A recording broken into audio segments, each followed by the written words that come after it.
Hello everyone, welcome in one shot DBMS series. आज इस series में हम ट्रिगर्स पर डिस्कशन करेंगे। ट्रिगर्स माई एसक्यूएल का बहुत इंपॉर्टेंट कंसेप्ट है।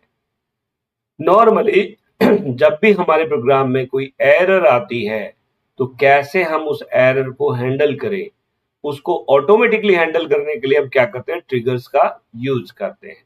चलिए स्टार्ट करते हैं आज का topic, triggers in my SQL. ठीक है, ट्रिगर एक स्टोर प्रोसीजर की तरह ही होता है, लेकिन ये ऑटोमेटिकली एग्जीक्यूट होता है, जिसको बोलते हैं ट्रिगरिंग करना, यानी अपने आप एग्जीक्यूट होना, फायर होना। कब होगा? जब उसको कोई स्पेसिफिक कंडीशन या इवेंट मिल जाएगा। रिस्पॉन्स जब देगा, जब उसको स्पेसिफिक इवेंट अगर होगा, तो वो टेबल पर एग्जीक्यूट किया जा सकेगा। हम इस ट्रिगर के थ्रू बिजनेस रूल को इम्पोज कर सकते हैं, डेटा वैलिडेशंस को मेंटेन कर सकते हैं और ऑडिट ट्रेल्स भी हम परफॉर्म कर सकते हैं, टेबल को सिंक्रोनाइज भी कर सकते हैं इस ट्रिगर्स के द्वारा। Now we are discussing about features of MySQL triggers. MySQL trigger में सबसे पहला फीचर इसका ऑटोमेटिक एग्जीक्यूशन। हमको कॉल नहीं करना पड़ता स्टोर प्रोसीजर की तरह और फंक्शन की तरह। ये अपने आप ही जब कोई स्पेसिफिक इवेंट अकर होता है जो हमने डिफाइन कर रखा है, तो वो इवेंट जैसे ही अकर होगा ये ट्रिगर फायर हो जाएगा। दूसरा आता है इवेंट ड्राइवन। अभी हमने बात करी कि कोई भी स्पेसिफिक इवेंट आएगा तो ये फायर होगा, और जो हम ऑपरेशन को परफॉर्म कराना चाहते हैं वो ऑपरेशन हम परफॉर्म कर सकते हैं, यानी इंसर्ट, अपडेट, डिलीट, कोई भी ऑपरेशन परफॉर्म कर सकते हैं। Now we can impose this trigger on the row level और स्टेटमेंट लेवल। हम ट्रिगर को लो लेवल यानी रो जो हमारी टपल है उस पर भी लगा सकते हैं। जब हम टपल को फैच कर रहे हैं या हमको डिलीट कर रहे हैं या उसमें मॉडिफिकेशन कर रहे हैं, तो हम इस रो लेवल स्टेटमेंट ट्रिगर्स को यूज कर सकते हैं। अगर हम कोई स्टेटमेंट एग्जीक्यूट करने वाले हैं तो उससे पहले और उसके बाद में भी ट्रिगर को एग्जीक्यूट करवा सकते हैं। अगर पहले करवाना है तो बिफोर और बाद में करवाना है तो आफ्टर। इसका सबसे इंपॉर्टेंट कंसेप्ट हम कहाँ यूज कर सकते हैं कि अगर हम कोई डेटाबेस के रिकॉर्ड को अपडेट करना चाह रहे हैं तो उसके पहले हम जो नोटिफिकेशन दे रहे हैं वो ट्रिगर के रूप में हम यूज कर सकते हैं। अगर मान लो कोई यूजर कोई वैल्यू डिलीट कर रहा है तो हम उसको वहां पे नोटिफिकेशन ट्रिगर्स के थ्रू फायर करवा सकते हैं कि भैया क्या वाकई में वो रिकॉर्ड को डिलीट कर रहा है। इसके बाद में इसके ट्रिगर के लिए कोई भी डायरेक्ट इन्वोकेशंस की जरूरत नहीं है, ठीक जैसे कि स्टोर प्रोसीजर के अंदर होता था। अब ट्रिगर कितने तरह के होते हैं? हम ट्रिगर को इवेंट और टाइमिंग के अकॉर्डिंग डिवाइड करते हैं, क्लासिफाई करते हैं।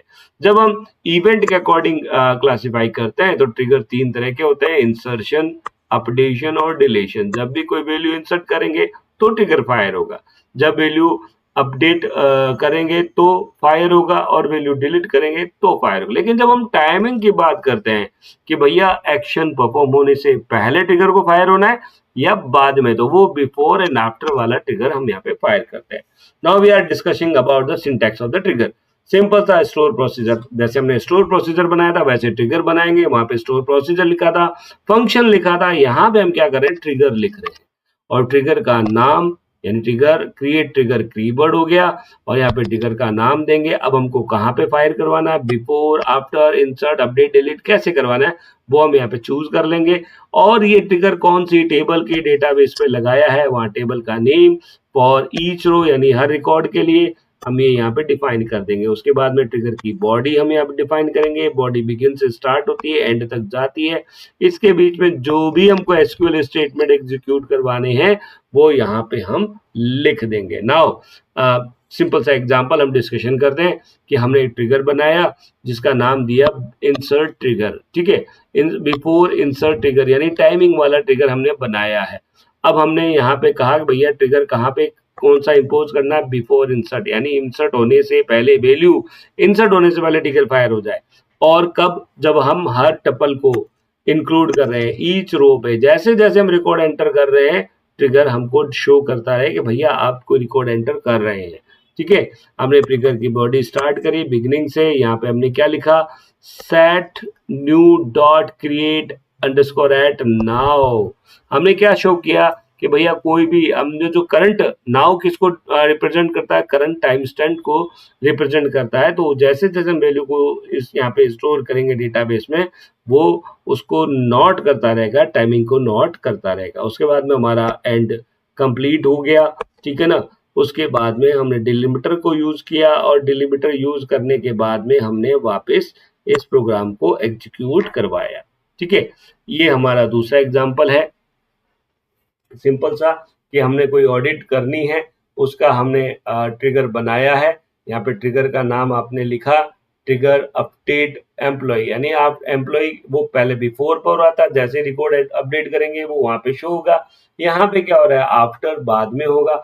आफ्टर को हम यहाँ पे डिनोट करते हैं, कौन सा ईच टपल, जो भी हम टपल ले रहे हैं, टपल को जो हम शो कर रहे हैं, वो यहाँ पे जैसे हम वैल्यू को अपडेट करेंगे ये ट्रिगर फायर हो जाएगा, ठीक है। Now advantage of the trigger क्या क्या है, ऑटोमेशन एनफोर्समेंट, ऑटोमेटेड अपने आप ही ट्रिगर फायर होता है, डेटा की इंटीग्रिटी को मेंटेन करता है, मॉनिटरिंग का काम करता है, ऑडिट जिसको बोलते हैं ऑडिट ट्रेल, ठीक है, सिंक्रोनाइज करता है एक्शन को, यानी कंबाइन करता है, रिस्पॉन्स शो करता है, और एप्लीकेशन लॉजिक्स को रिड्यूस करने का काम भी ट्रिगर का है। लेकिन इसके साथ में एडवांटेज या के साथ में ड्रॉबैक भी हैं, यानी जब हमारा फंक्शन बड़ा होता है तो भैया यहाँ पे इसको डिबंग करने में कॉम्प्लेक्सी क्रिएट हो जाएगी, कॉम्प्लिकेसी क्रिएट हो जाएगी, क्योंकि ट्रिगर की नेचर ऑटोमेटिक होती है, ठीक है ना। ऑटोमेटिक होने से अगर प्रॉपर हमारे पास में इंस्ट्रक्शन नहीं है, डेटाबेस कनेक्टिविटी नहीं है, तो ट्रिगर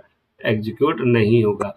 यहाँ ट्रिगर में भी हम क्या करते हैं, एनकैप्सुलेशन कंसेप्ट को यूज करते हैं। एनकैप्सुलेशन को जहां भी यूज करेंगे डेटा हाइड हो जाएंगे। उसके बाद में परफॉर्मेंस ओवरहेड बढ़ जाएगा, क्योंकि जब हम कॉम्प्लेक्स या नंबरस ट्रिगर्स को इम्पोज कर देते हैं तो क्या होगा, बार बार हमारे फंक्शंस के अंदर रुकावट आएगी और हमारी जो परफॉर्मेंस है वो डाउन हो जाएगी। लिमिटेड पोर्टेबिलिटी है, यानी ट्रिगर हम डिफरेंट डेटाबेस के साथ कनेक्ट नहीं कर सकते, एक के साथ अपने बनाए तो दूसरे के साथ वर्क नहीं करेगा। रिकर्सन कैस्केडिंग कंडीशन को भी ट्रिगर फॉलो करता है, जिसमें बार बार, यानी कोई प्रोग्राम है वो एक ही चीज बार बार जब रिपीट करता है तो उसको बोलते हैं रिकर्सन, जो कि हमारे ट्रिगर के अंदर शो की गई है कि इसके ड्रॉबैक में क्या क्या प्रॉब्लम्स हमारे को ट्रिगर में आती है। Now we are discussing about the use, क्या क्या यूज है ट्रिगर्स के।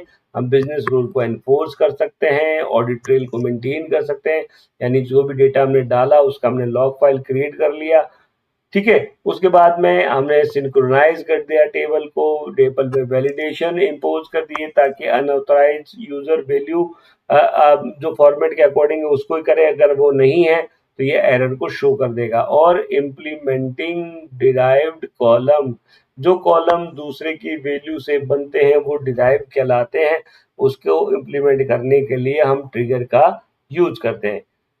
तो डियर स्टूडेंट एंड फ्रेंड्स, हो आपको आज वाला टॉपिक समझ में आया होगा। अगर आपकी कोई क्वेरी है तो मुझे आप इस ग्रुप में या इस क्लिप के नीचे जो लिंक दिया है वहां पे आप मुझे अपनी क्वेरी भेज सकते हैं। Thank you, good day, take care.